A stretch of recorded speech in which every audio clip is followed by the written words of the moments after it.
Saludos a todos los participantes de esta experiencia educativa. En esta oportunidad les habla Jesús Morales,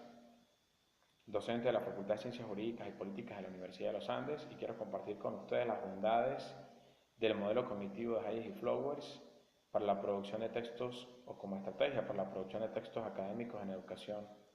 a distancia. Es importante destacar que el modelo cognitivo de Hayes sigue teniendo vigencia dentro de los procesos de composición escrita, puesto que la misma o el mismo muestra cómo a través de una serie de subprocesos el escritor se ve sometido a una serie de actividades y a la puesta en marcha de una serie de habilidades cognitivas que le permiten de alguna manera elaborar sus textos. En el modelo de Flowers y Hayes nos conseguimos tres subprocesos fundamentales que no deben ser considerados como etapas, sino como subprocesos involucrados en el mismo y que están conformados de la siguiente manera. En primer lugar está el subproceso de planificación, en el que el escritor obviamente despliega toda una serie de interrogantes que tienen que ver con cómo es su audiencia, qué características tiene la misma, cuáles son las finalidades de su texto, cuáles son los propósitos, los cometidos y cuáles son las intencionalidades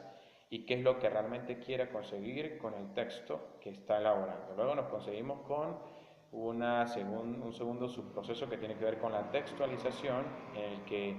el escritor despliega sus ideas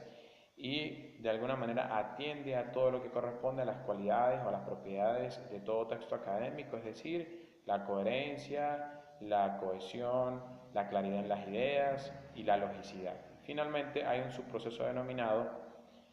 subproceso de revisión, en el que, según los autores y los defensores de este modelo, es considerado el más importante, puesto que permite que el escritor haga revisión de sus propias actividades escritas, es decir,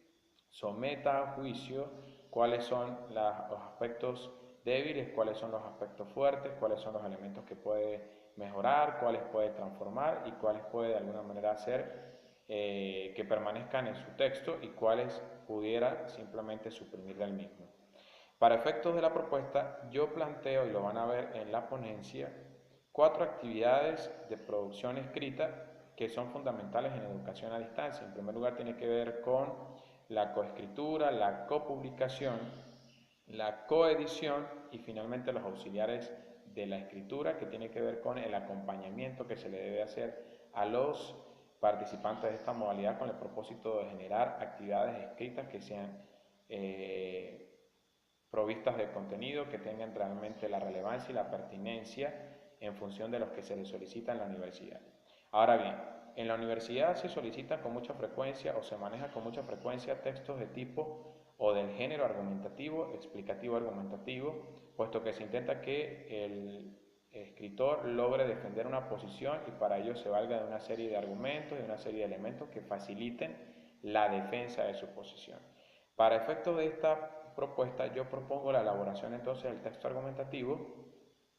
y como herramientas de aporte estratégicos y pedagógicos propongo entonces la elaboración de foros, de blogs y de wikis como estrategias aliadas para la producción de textos. Ahora bien, con respecto a las actividades que se plantean,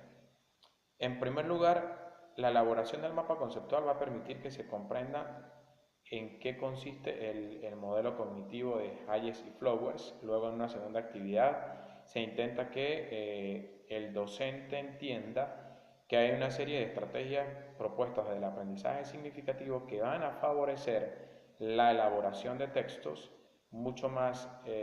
coherentes, mucho más precisos, mucho más cargados de contenido y con una calidad y una excelencia única. Luego entonces, como tercera actividad, se propone la elaboración de un texto argumentativo o explicativo argumentativo con la finalidad de que el estudiante, sometido a una estrategia que se denomina revisión de pares, logren entre cada uno de los participantes precisar cuáles son las debilidades que consiguieron en los textos, pero también cuáles son las fortalezas y los aspectos a mejorar y los aspectos que son positivos. Y finalmente yo propongo la elaboración de un texto expositivo argumentativo siguiendo